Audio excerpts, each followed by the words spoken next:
So I think how I would want to start off the discussion really quick before people have to go. I would like to quickly do just a round robin of who's who and really, really, really briefly, notice the three reallys. What are you working on that's of interest and could be of interest to this group? And so I will just pass around the microphone, and if we can start here, who you are, who you're with, and something you'd like us to know.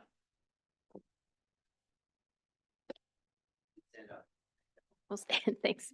My name's Alzada Roach. I work for WGM Group out of Bozeman. Right now we're working on some aquifer recharge feasibility.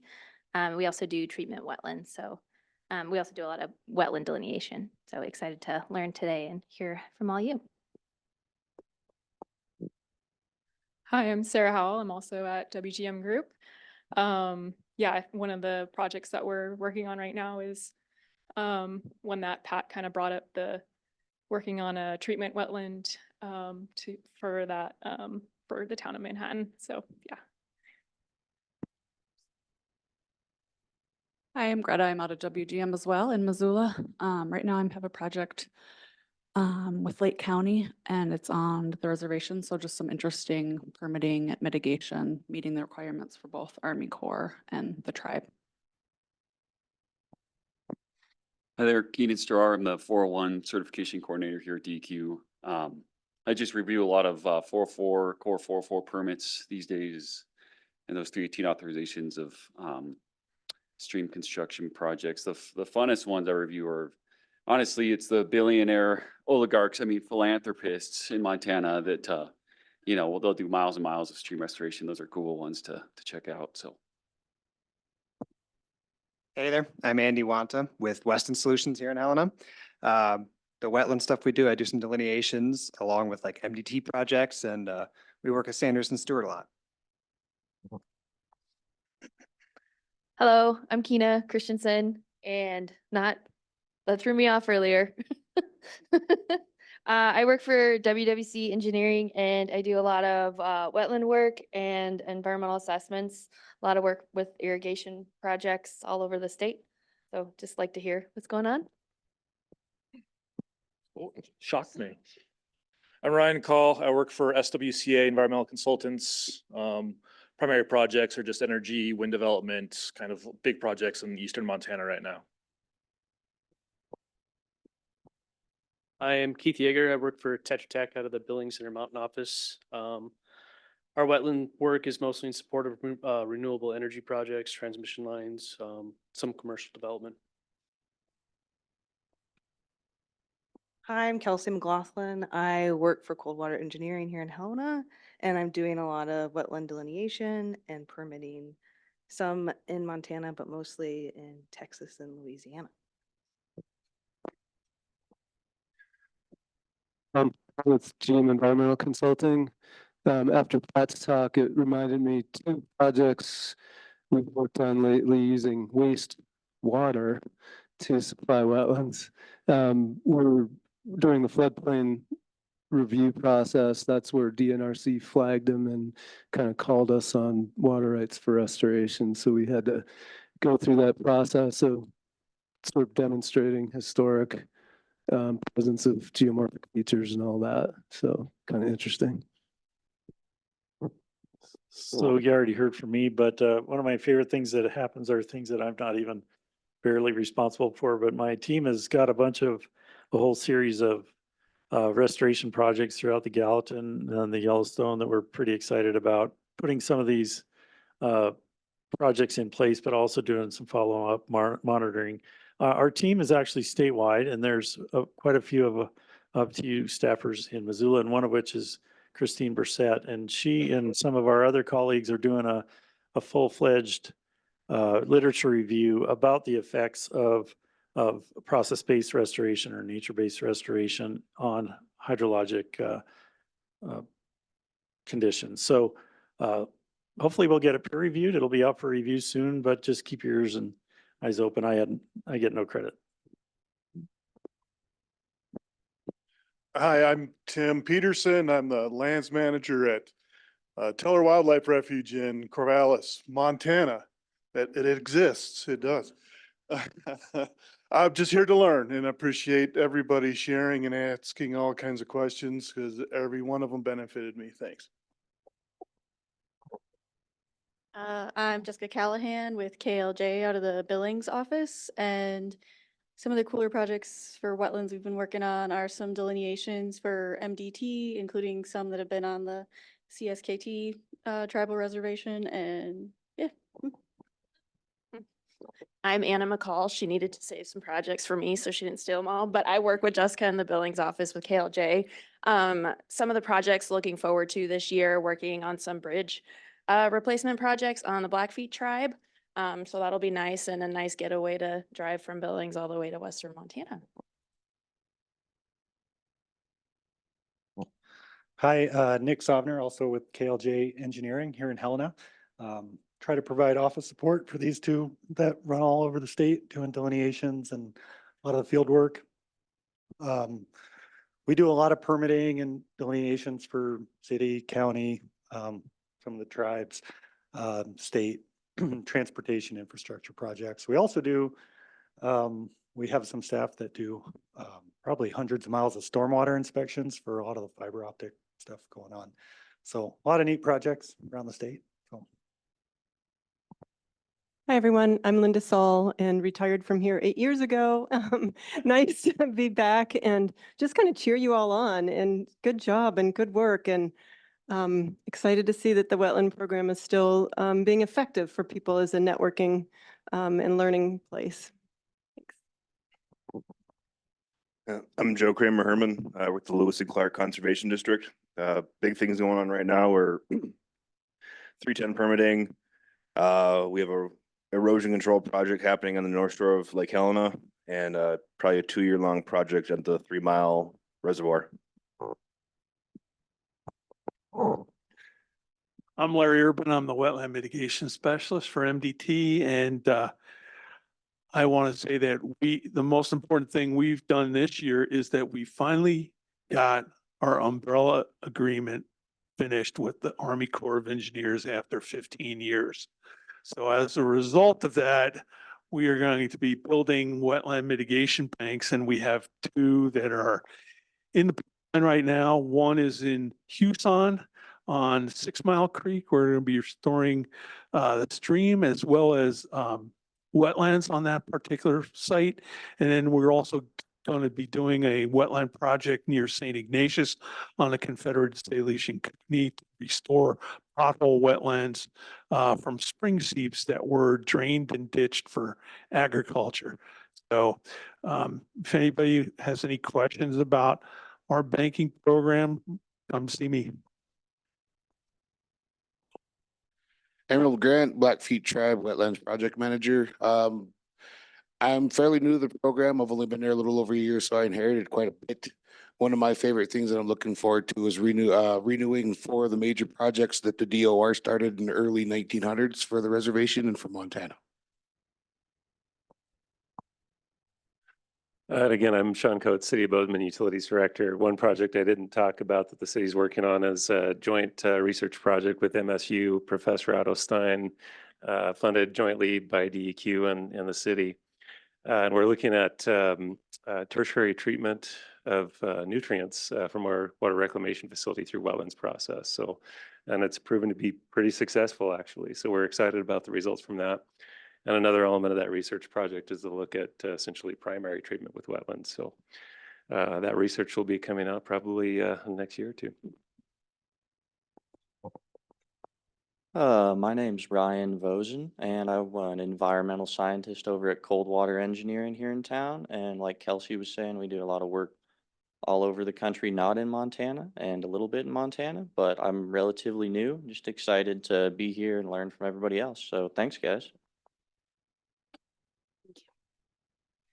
Hello, good afternoon. Sage Joyce. I know you also saw me earlier. State Program Manager, Section Chief for Montana Army Corps of Engineers, and we get to see all kinds of projects, but nothing that we develop or built or anything, but get to see it before, during, and after. So that's really exciting to do. And biggest project I'm working on is programmatic initiatives to make y'all's work a little bit easier, hopefully. Yeah, I'm Tim McNew. I'm a senior project manager here in Helena. The things I work on are whatever Sage tells me to work on.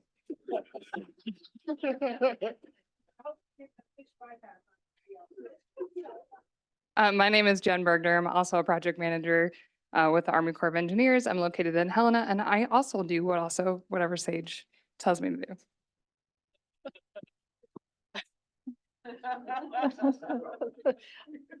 I'm Jade Metzler. I'm a senior project manager at our office here in Helena with the Army Corps of Engineers. To make y'all's life easier and mine much harder, I am the POC for that RGP 19 for the restoration project. So that is, for this audience, probably the most interesting thing I'm doing right now. I'm Livia Shautis with GM Consulting. Previously, I was with another company, with another consulting company where I did mostly work on pretty large industrial projects. So for the last couple of years, I've been with GM kind of on the other side of things, looking more at the restoration side. I did permitting and regulation work for years, and it was very straightforward. And restoration mitigation is not as straightforward, I'm finding. So that's very interesting. You know, it's something else to be looking at more. So. Hi, Taryn Bushy. I'm the NEPA coordinator. We work on NEPA coordinator for CSKT. We work on projects carried out under the Montana CSKT Water Compact. Our projects are mainly to improve irrigation infrastructure on the reservation, but most of them are geared or centered around restoring aquatic habitat, fish habitat, reconnectivity. And we have a lot of restoration components to our projects that are both opportunistic and in response to mitigation. So there's usually a pretty heavy aspect of wetland and stream bank restoration.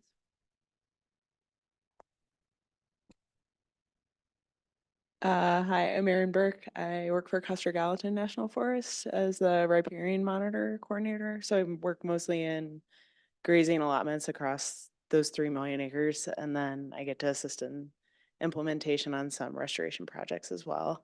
And if anyone's interested in coming up with LT, PBR, BDA monitoring standards in Montana, I would love to talk to you.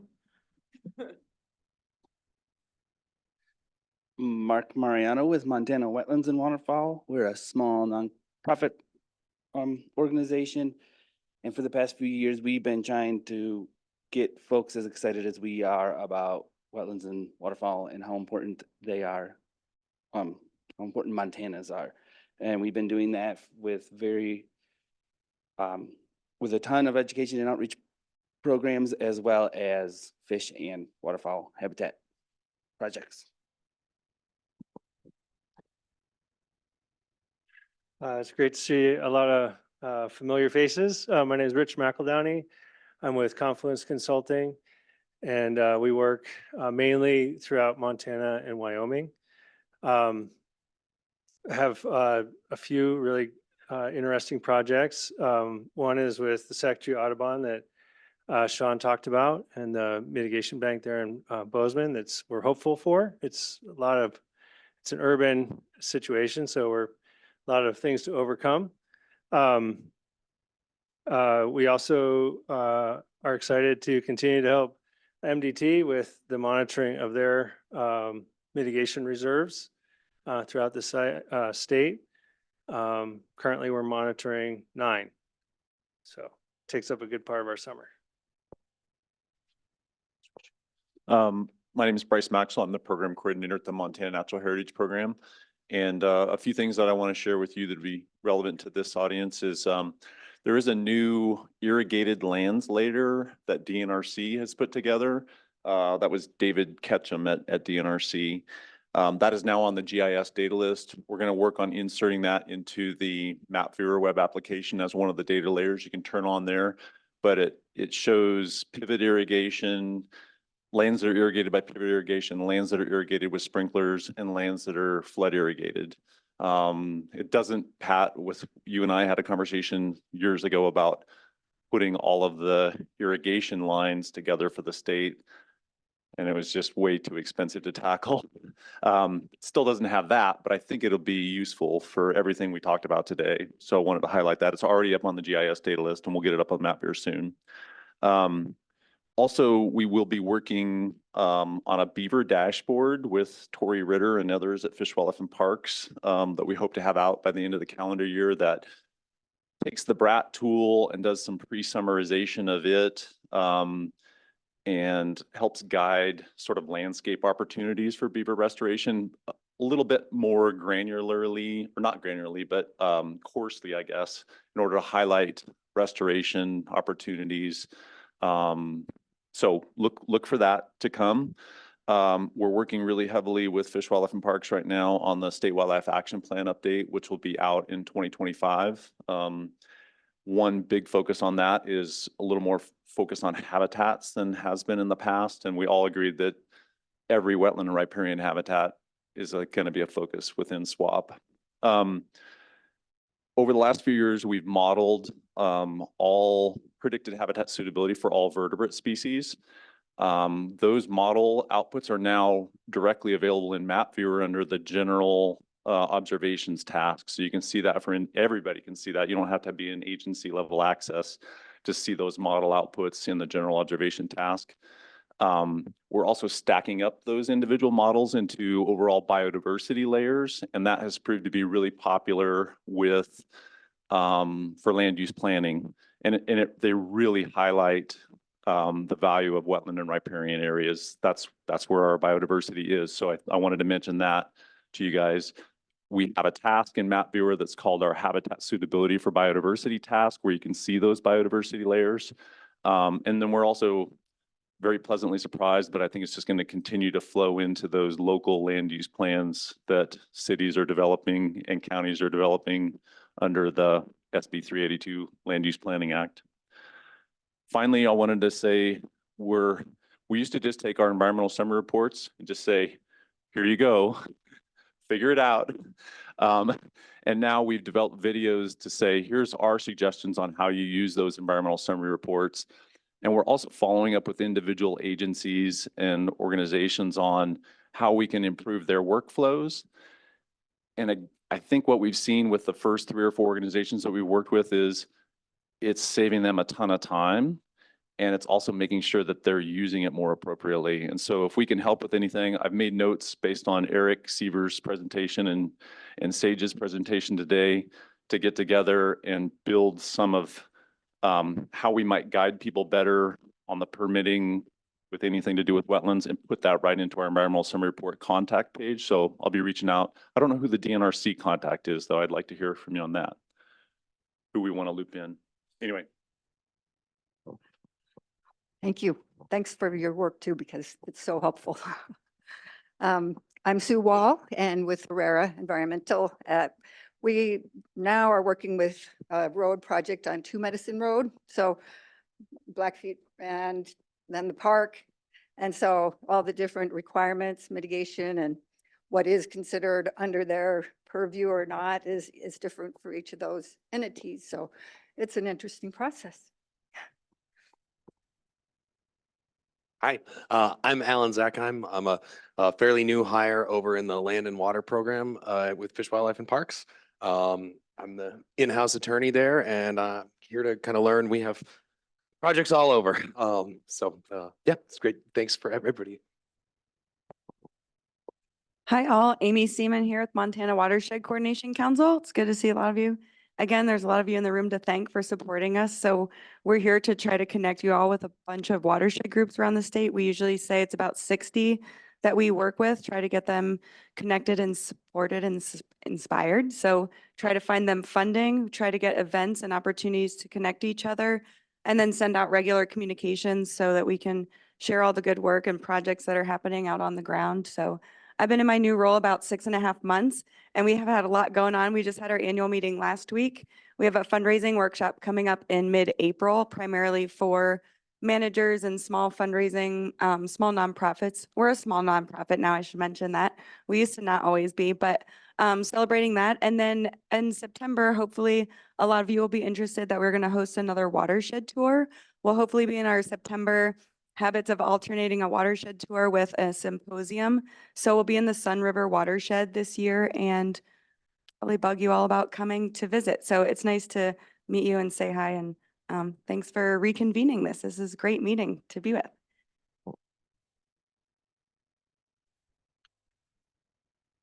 Hi, I'm Anthony Joyce with the Montana DNRC floodplain program. I'm a floodplain specialist. My job is basically to provide community outreach and education to communities about FEMA's National Flood Insurance Program, as well as technical and regulatory assistance with permitting requirements for communities around the state.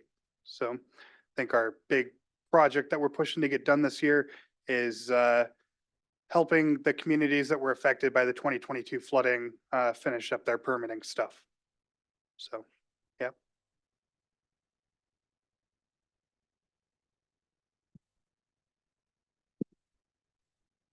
Hi, I'm Tiffany Leiden. I'm in the non-point source and wetland section at DEQ, and my focus is on education and outreach. I've been in this role a little over a year now, and been doing kind of a smattering of different educational and outreach projects. But I think what I heard today is I'm really kind of excited about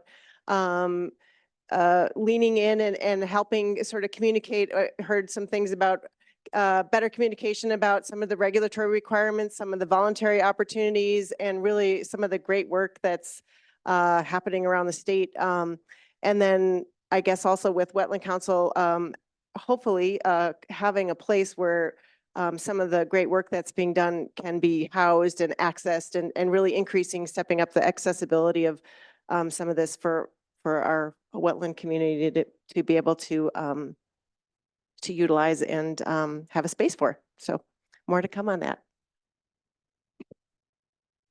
And I'm Hannah Riedel. I supervise the non-point source and wetlands program here at DEQ. So working with Tiffany and Steve. I think a couple of the things I'm really excited about we have in the works right now are our call for non-point source pollution reduction grants is open. It closes April 5th. Though those grants can fund project planning and implementation. And like I said this morning, that can include restoration of wetlands. We also have some funding in there for capacity building and education and outreach efforts. So check that out. That's in addition to the small assistance grants that Steve talked about this afternoon. Then another project we have going on the monitoring side of restoration is monitoring the effectiveness of restored wetlands at reducing nutrient pollution to receiving water. So we're working on wetlands that many partners in the room have been involved with. So for example, working at the Selkirk wetland, which is one of MDT and Larry's wetlands, and then Teller Wildlife Refuge, which GM has. Oh, you work at the Teller. Tom and Tim, thank you. And let's see, Mandeville Creek and Bozeman. So yeah, looking forward to learning more from those efforts. I think we're seeing the post-restoration side of the data coming in, so we're looking forward to sharing those results with the group as well. Okay, thank you. A lot of diversity, a lot of different type of work that goes on. I'm a little surprised the number of consultants. We've always had a lot of agency, and I really actually thank you, because it's a lot harder to justify your time to come to an all-day meeting to hear as a consultant than it is for an agency personnel that we can just claim 8 hours and call it good and not have to bill somewhere. So thank you, because it gives a good perspective, and we all sit in the room together and our projects become better. So before we start the discussion, you see there's a QR code up there. This is if you are willing to just let us know how the meeting was. Very quick, I don't know, 5, 6 questions. Scan it. It's yes or no questions, what you would like to hear as future topics, and any kind of suggestions that we can do to make it better. Things you would like to see. So I'm open to suggestions. It will help us as we plan. Any comment can be a good comment, even if it's a bad comment. Okay? Yes. Steve, I apologize. Our botanist, Andrea, will kill me here. I forgot to say, she is working on the Montana plant conservation strategy, which will be out here this coming summer. It focuses on the conservation of 111 plants in 6-7 different communities. So that'll be a really good resource, and it focuses on what is more prescriptive about restoration or conservation of those species and communities. So wanted to make sure I said that. Great, thank you. And so right before, did I see another hand up? Is the absence, there was not a single cookie. Okay, I got it. More cookies. Yeah. Okay. Behind.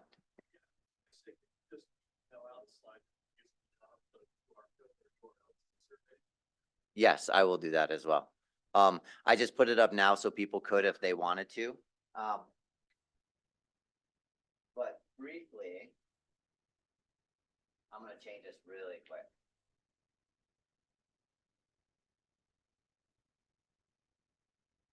So briefly, before we start the discussion, when I was thinking about this meeting and this whole onion analogy, I wasn't really sure about how it all fit in. And do I, if you can read, and I'm sorry, I didn't put it up on presentation mode, but can you see that I really started WOTUS state, county, WOTUS state and tribal county, local municipality. And I didn't know if that was right. I was like, should WOTUS actually be the outside all encompassing? Or is it the local municipalities that really have that ability to be that all encompassing and fill those gaps?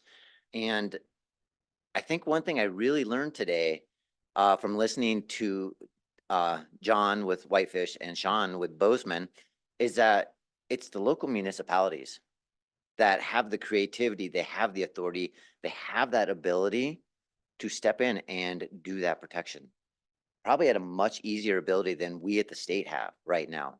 Not that there isn't places that we can and probably should do so, but local municipalities, counties, and the work of the tribes, especially what Blair presented, was amazing. I think of that and I wonder how much of a gap really is on CSKT. That was one question I really wanted to ask him. Do you see a gap in your protection? And honestly, I don't really see a gap. And to me, they've figured it out. They've got that whole onion protected in that area. So this is what I wanted you to hear and think about. Who and where can we really do this work, and how can we do it, and how can we support each other to fill those gaps as our jurisdictions change? And probably the best two in the state from the cities that I know of presented today of their ability. But that's not to say that we can't work where we live locally to help do that and with our counties. So something to think about with the discussion. That's where that onion comes from, that idea of layering jurisdiction to fully protect the aquatic resources on the ground. So with that, I will put up the scan, and it's an open discussion. Rich, if you had something you wanted to start with. I think we'll, hold on. Will you guys, if you have mics around you, will you turn them on so that it picks up ambient as well? So I just wanted to dive into this whole concept of the how the state is broken out into what I call super watersheds. For example, the Upper Missouri watershed, which is used as the service area for the Upper Missouri Mitigation Bank,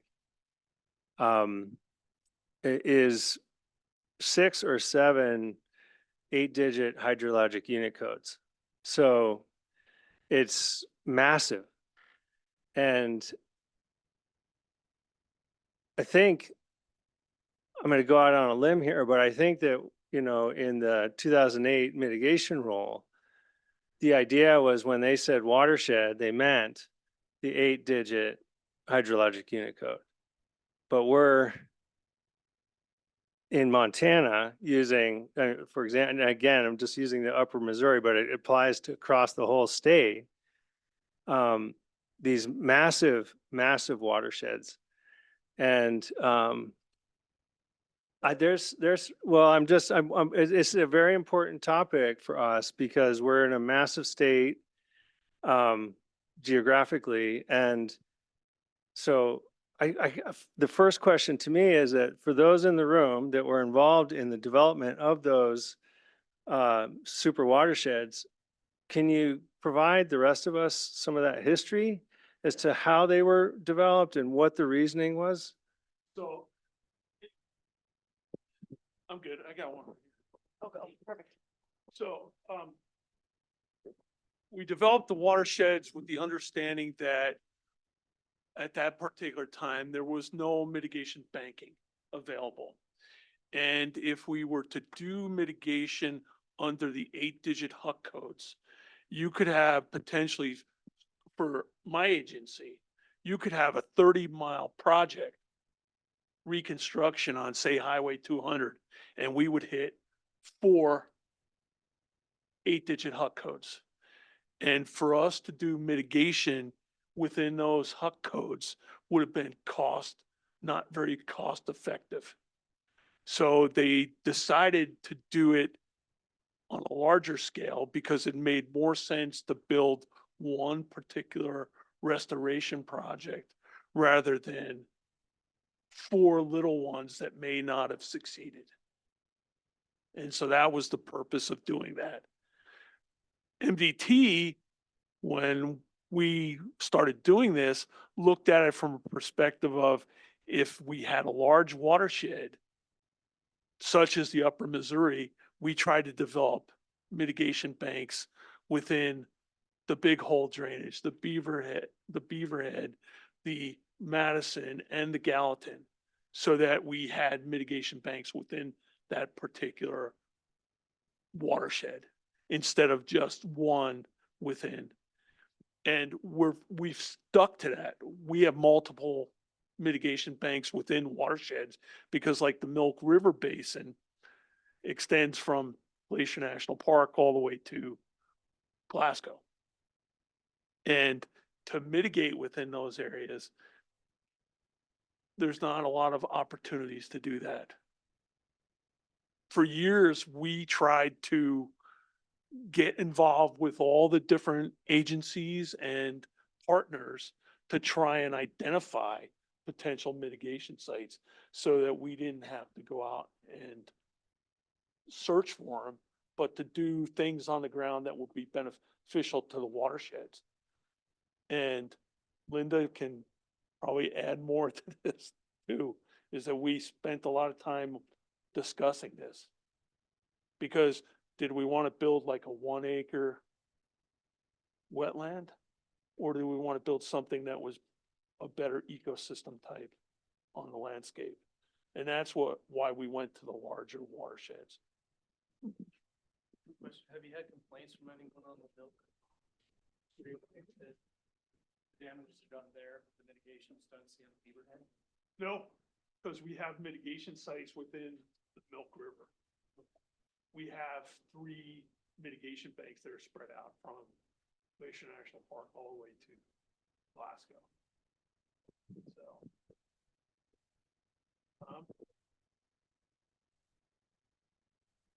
I was not involved with choosing those watersheds, but I do have opinions about them. I've been on the board of Freshwater Partners for a few years. And that's the in lieu fee mitigation program for Montana. So when they make a credit sale, they have to go find a place to do a project. And if it's a credit sale in the lower Clark Fork watershed, it's pretty easy to find a project because there's lots of people there working. You could probably do 3 or 4 projects today in the lower Clark Fork watershed, but trying to find a project in the northeastern corner of Montana, whichever watershed that is. Yeah, number 12, is really hard. You know, we ended up having to buy a property there to do a project, and it took probably 3 years of searching to find that. So I think the answer is probably different in different watersheds, but I'd be curious what your, like you asked the question, do you have an opinion about how it should be structured geographically? Do you see it, you know, some of the watersheds would need to be bigger, some could be maybe 8th code Huck.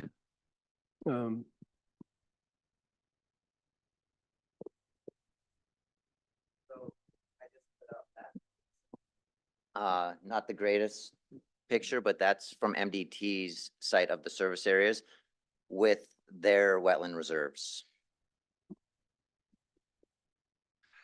So thanks, Tom. I agree with you. And I've been involved with some of the work that you guys have done and at Freshwater Partners, and I understand that, and also, you know, working with Larry, I understand the problems with finding sites.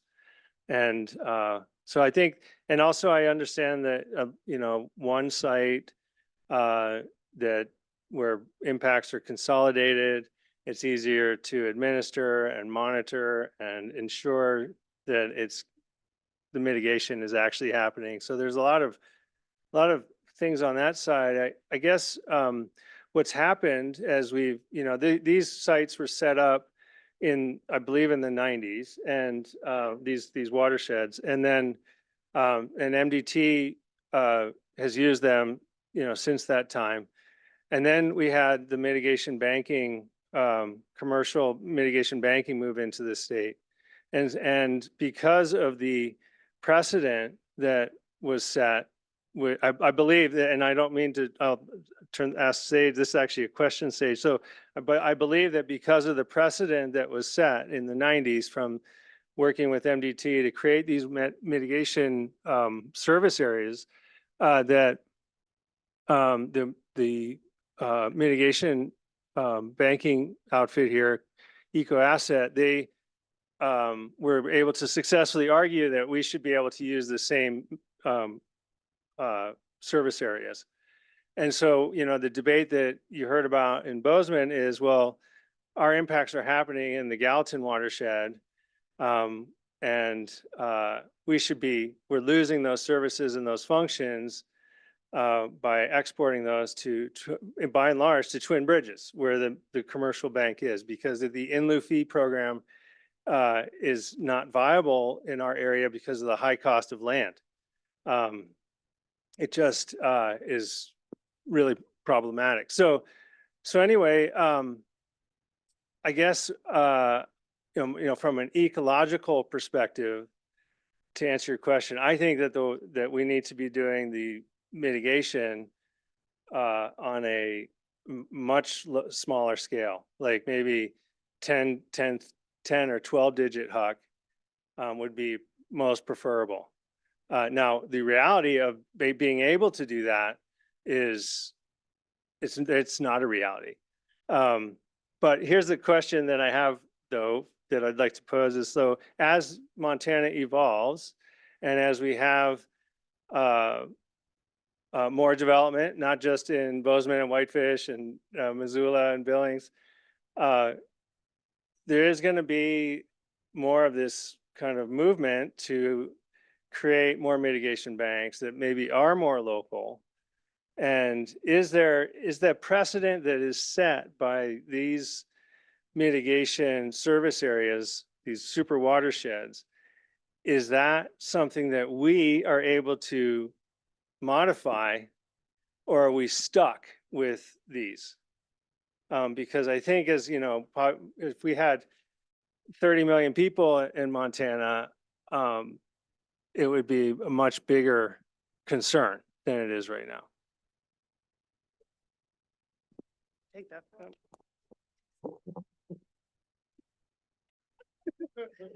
All right, so short answer, I don't know. But it is something that, you know, coming from Virginia, where we do deal, you know, have our watersheds that we base mitigation off, we're way smaller.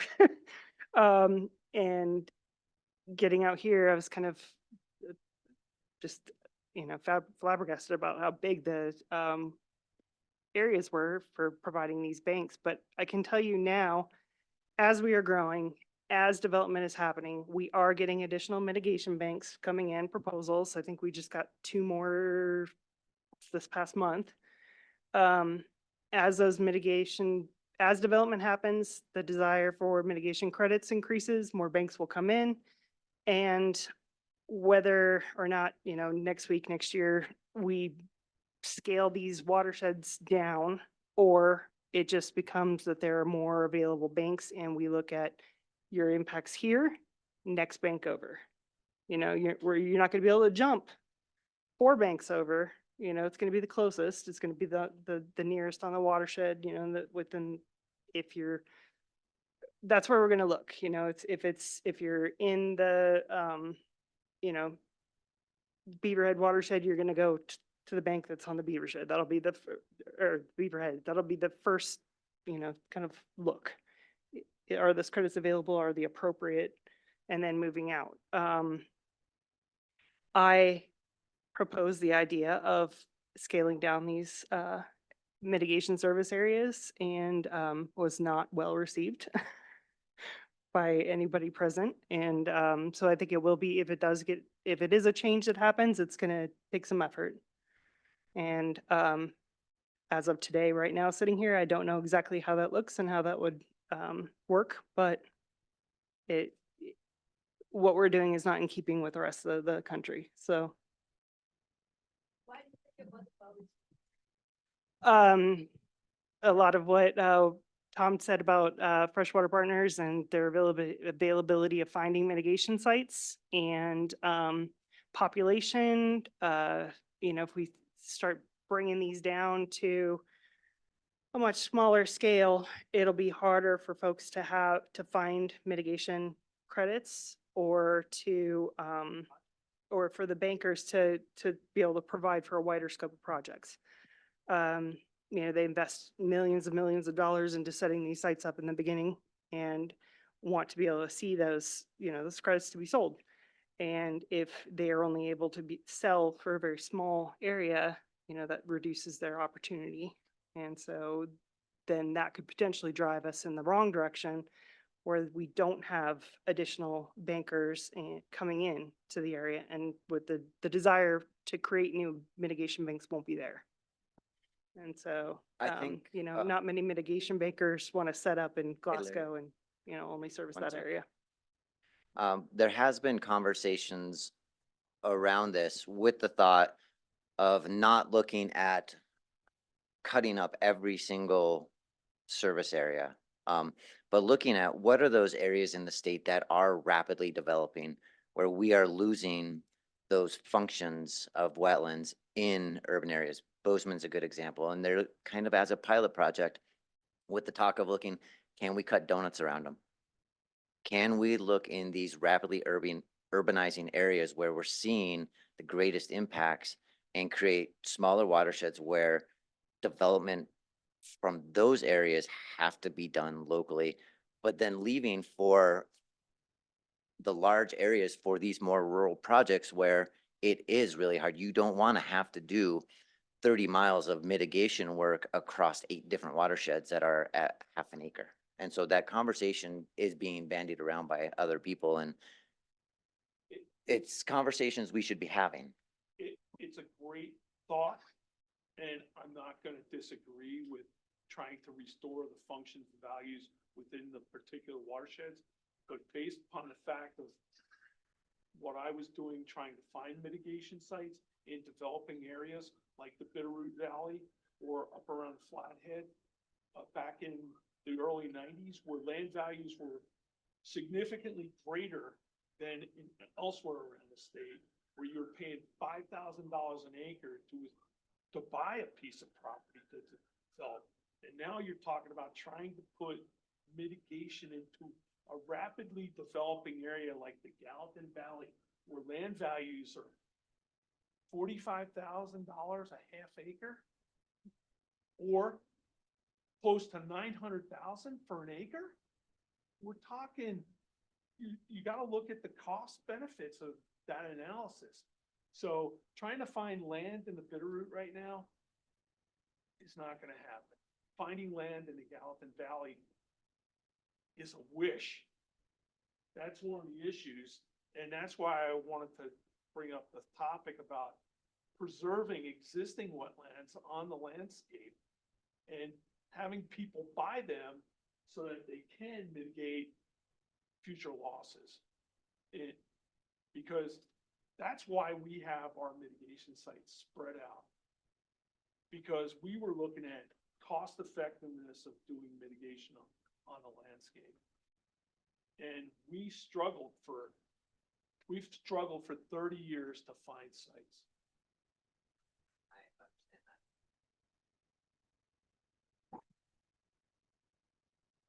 I just had a question. I mean, we all understand the mitigation sequencing as far as, mitigation bank and fee, then permittee responsible, and then the different types of mitigation. What incentives are there when you have a certain type of project with a certain landowner for actually prioritizing the permittee responsible mitigation, which would occur on site, ideally in kind, and instead of going out of that bank, or going to a mitigation bank? And then I guess, second question, preservation can be part of the process. And that's something that often can be done, on site, but preservation gets less credits. There's all these things that go into this. So I guess I'm just curious about, what kind of incentives for more permittee responsible or even preservation where it can happen. I don't know. Anyone? Well, I can say, it's not super common nowadays because there are getting to be more banks, and in the mitigation hierarchy, commercial mitigation banks are, the preference, except for in the SAMP, or for the Upper Yellowstone River. We do see a lot of, projects where it could be beneficial to do permittee responsible mitigation. It's the kind of land rich, money poor type situations.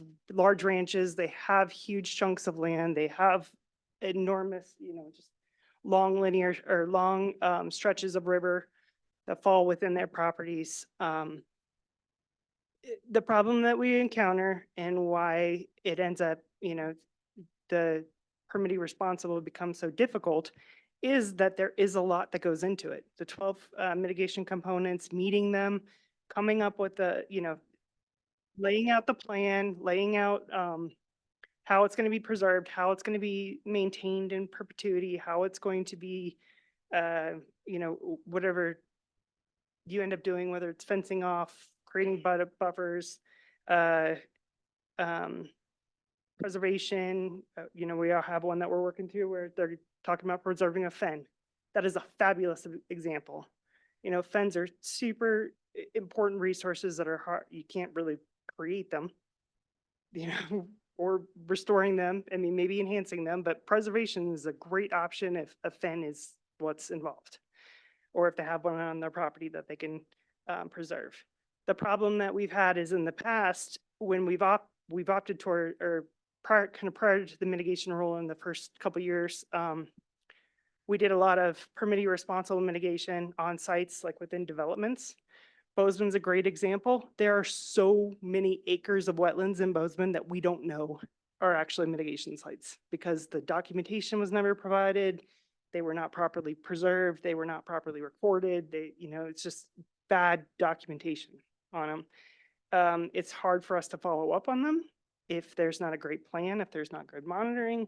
It's just, there's a lot that goes into it. It's a little easier when you're talking about stream restoration because it's a pretty distinct feature on the land. They can fence it off. They can repair or do riparian revegetation.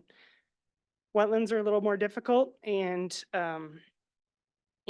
doing anything to improve them, it tends to be difficult too, especially for private landowners, unless they are a well-established, large entity. And so that's when, it depends. And sometimes there's great opportunities, but they just have to be, pitched, proposed. We run into areas that, at least I do, and I have, with land rich and money rich areas. And just the steps to go through to get to, get to the permittee responsible is hard. And the biggest one is the financial assurances piece. And we need, all of these things are not laid out just to be a burden or a barrier to landowners or, those who are getting permits. It's laid out for a good reason, because we have lots of these older areas that have either, been established in Bozeman and then developed. So now we've lost that. And so when you use an established bank that has went through the process with us to get these credits released, I mean, those credits are there and they're staying on the landscape, right? We start like piecemealing together, it gets messy. And when projects change over in hands. So I think the crux of your question was, is there incentives for landowners to do it? And I think if they want to go through with it, we will. I mean, most of the time, if I have a landowner that says, I want to do permittee responsible, we can justify reasonably leaving the hierarchy. But it's the push to actually get them to go through all of it. And when the financial assurances pieces come up, they start, ooh. And when, that land is in perpetuity forever, going to be under mitigation, needs monitoring, needs, weeding, all the things that require it, landowners aren't willing to do that. So.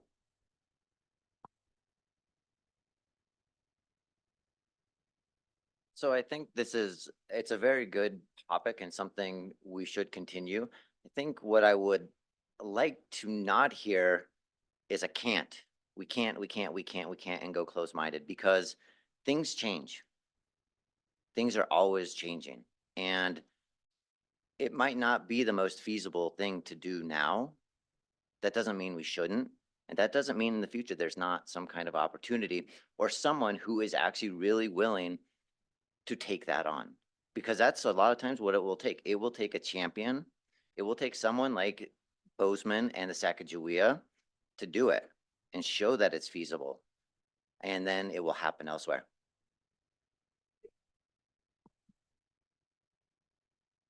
So I referenced our SAMP, our special area management plan that we have for the the special river management zone of the upper Yellowstone River.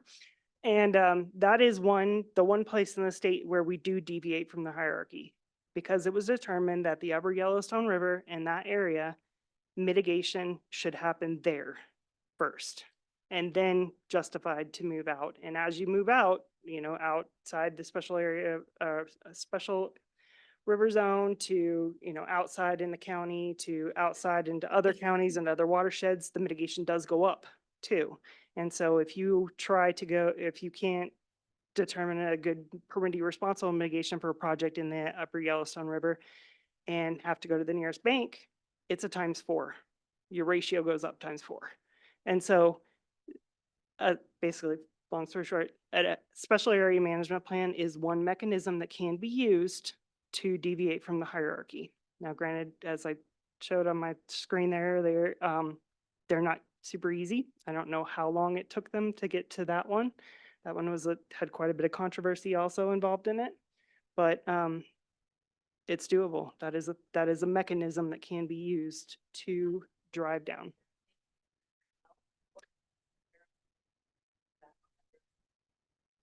We were successfully sued.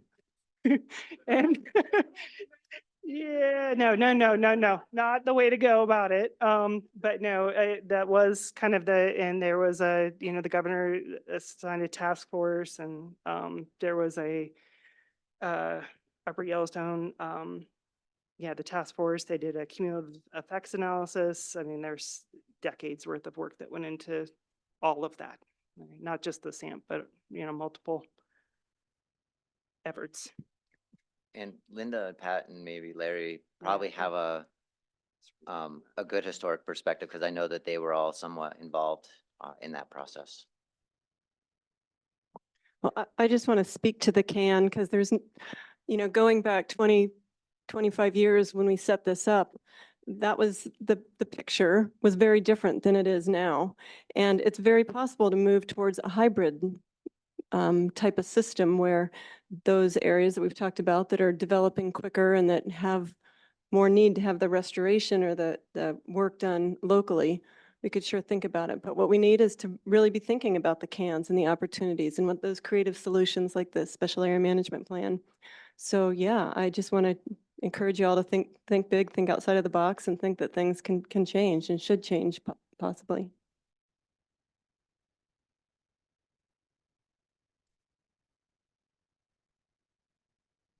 So I was And, just thinking about, oh, I'll just follow I up feel real like- quick. I don't think so. No, I was just gonna say that part of the change is how far that landscape has changed, as Linda said. So at the time that this was developed, there really wasn't much mitigation at all. And MDT was the only ones doing their own mitigation, and a lot of it was all permittee driven. And so the landscape has changed drastically. That's why this council recommended and DEQ Wetlands Program sponsored the in lieu fee or the development of the in lieu fee program. So we've come a long way from there wasn't really any opportunity for compensatory mitigation to now we have a suite of opportunities. And so building on that just makes a lot of sense.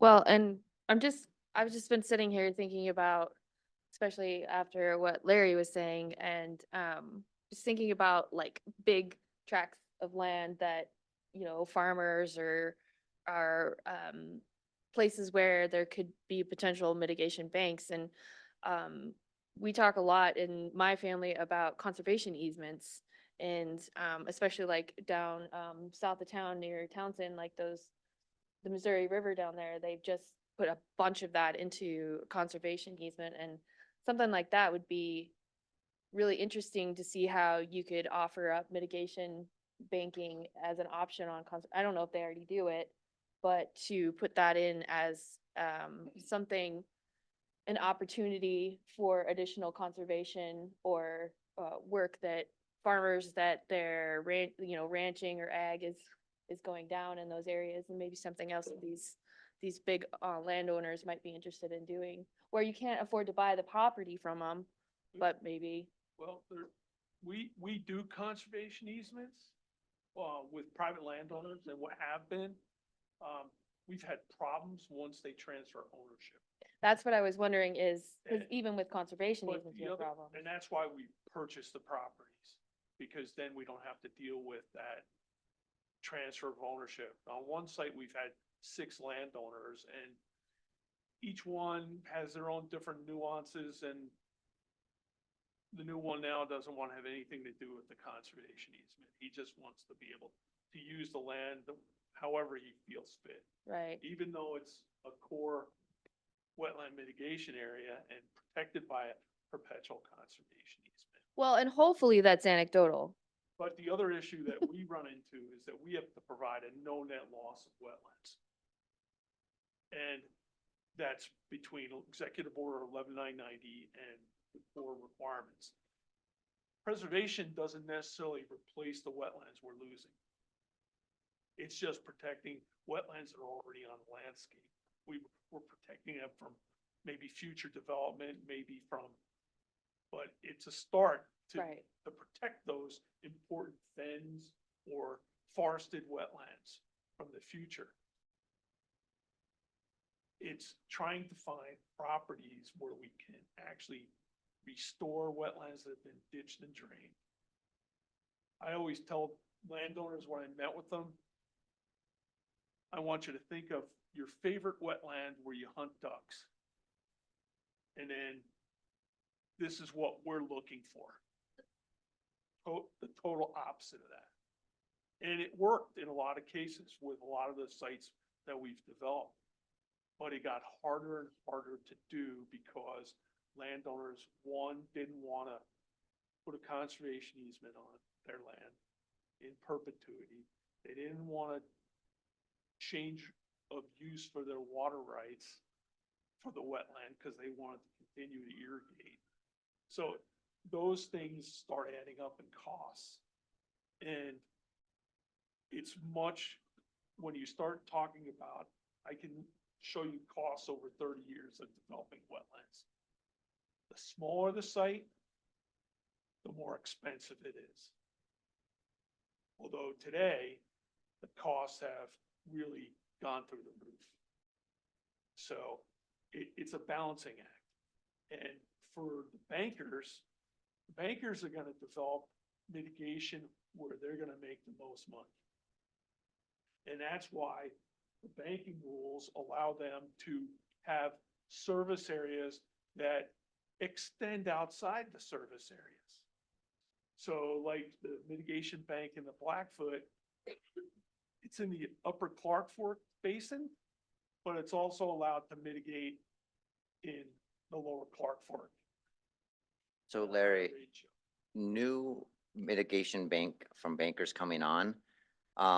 That is one thing as part of the IRT, we always bring up as not secondary service areas. Every time that, like with the most recent proposed, we said no. And those have been pulled out because that idea of secondary service areas came in when there weren't banks. And that's the reason we had stream mitigation It's actually in the banking rules. in the Bitterroot done in Nevada Creek. But that's one thing as the IRT has been working to say, no, that's, But it is in there the is banking enough. rules to allow for secondary use. Is it? If it's justified? Okay. Yeah, and so that's, It has to do with this. yeah, yeah. And I will say, you bring up a very good point, Larry. I do not know, and Tom and others who do the mitigation, I do not know what it costs per credit right now. But I guarantee you it's high. I guarantee you mitigation bankers can put together that investment fund and charge in those urban areas that they could make a profit. They could buy that land and they could make a profit, and they would. Because the mitigation bankers, some of them are backed by very, very wealthy investment firms. And so to do mitigation on a local scale, it might be outside of Freshwater Partners' ability because of the economics, but it's not outside the possibility of some of those mitigation bankers. Cost of credits. Cost of credits go way up. John Q. Public. The cost of credits go way up. But one of the things we have learned, and having done regulations in coastal parts of Louisiana, we were told, tell us what it costs, we will pay it. That's how important it was to make that money. Those oil and gas companies would come and say, I don't care the cost, tell us what that cost is so we can pay that permit fee and that bill, we will pay it. And so it's quite possible if you drive mitigation in these areas that are high cost, mitigation bankers will see that opportunity and they will do banks and they will make money off of it. It's not maybe the model we want to always see, but there are possibilities. So we need mitigation for projects up around Kalispell. And we've approached the bankers to build mitigation sites up there, to build banks that we would buy credits from. They said it's cost prohibitive.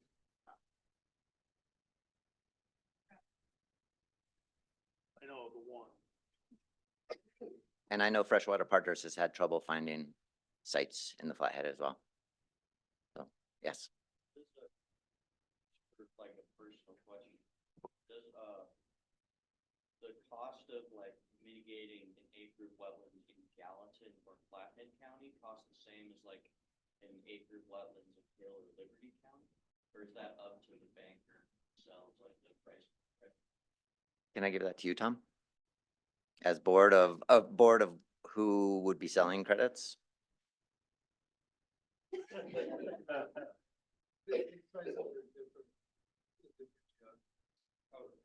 So it does change based on. Yep. Oh, that's what I was curious. Yeah, I mean, it's all under the umbrella of market-based conservation, so there are market forces that drive prices and demand, like you were suggesting. Also, out of curiosity, the price of the credit based at all on ecology. So for instance, waterfowl, water birds aren't equally distributed across the landscape. There's major migration corridors and there's major nesting areas and wintering areas. And if even within one of those polygons, moving a wetland from one area to another is going to drastically reduce the ecological value of it, even if it's the same exact size or the same exact wetland in theory. No, because you're supposed to replicate the functions and values of what you're impacting. So if you're going to be impacting a small wetland in Bozeman, say along the highway, and you're mitigating it at a much larger site, that probably has greater ecological value than trying to replace that small. So like a waterfowl ecologist would be brought in to that discussion? Or is this purely regulatory? Sale, like project by project, it might weigh into, you know, the formation of banks and where they're at. It's like site selection, criteria. You know, certainly the cost of mitigation could be, we don't deal with anything with the cost of per credit, but like if you were trying to, sell credits in a forested wetland or in, like your bank had forested wetlands and a fen, you could probably charge more than somebody that had emergent wetlands. Does that kind of answer your question? Yeah.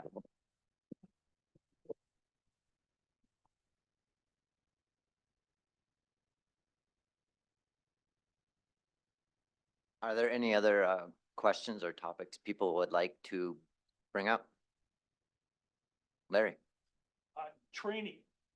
I see a lot of new young faces out there who are doing delineations and things. One course, well, wetland course is not going to be sufficient for conducting delineations and things. I would recommend as somebody who's been doing wetlands for 40 years is that you take as many delineation courses as you possibly can to understand hydric soils, hydrology, characteristics of those particular things when you're going out and doing delineations. Because I can tell you from reviewing reports from consultants within my department is that the delineations are extremely lacking. Yes, thank you. And I will make a pitch. Or maybe Larry, do you know, is WTI doing their soils course again this year? We are not doing a spring one, but if we want to bring them back and there's a demand for training, we can certainly bring them in on an as-call basis, because I'm friends with Phil Scholes and Charlie, so we can ask them if you're working for MDT and you want to see a training like that, please let me know and we'll arrange for it. Always. The other thing too is that MDT's MWAM, a lot of you new folks who are delineating wetlands, if you're using our Montana wetland assessment, I would recommend contacting me to set up a training so you understand how to utilize it. Thank you. And Larry, I actually want to come back to the MWAM. I will give a shout out to Emma at the University of Montana, the Ecological Mapping, Monitoring, and Assessment Analysis. Thank you. Formerly the Heritage's Ecology Program. There have been discussions about more of their wetland plant ID trainings and expanding that out to also doing soils.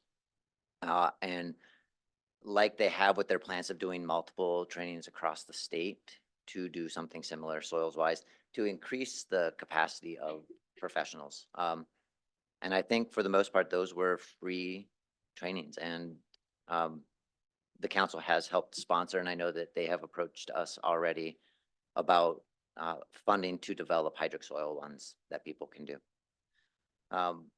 So going back to MWAM updating. We are going to be updating it.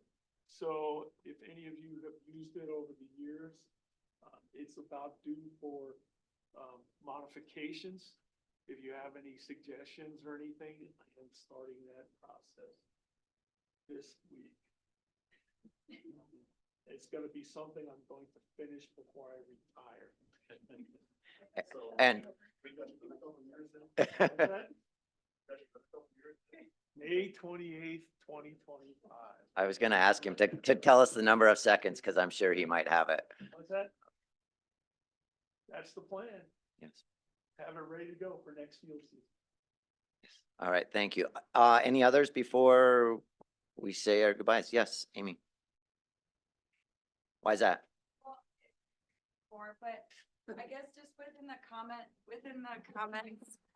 the comments of the difficulty in finding sites and cost and all of that, it's like the flip side of, are a lot of projects maybe getting denied or just taking too long, or, yeah, I mean, is that there a big then kind of trickle down impact to people trying to get that work done, or yeah, permits being denied, I guess was the biggest curiosity.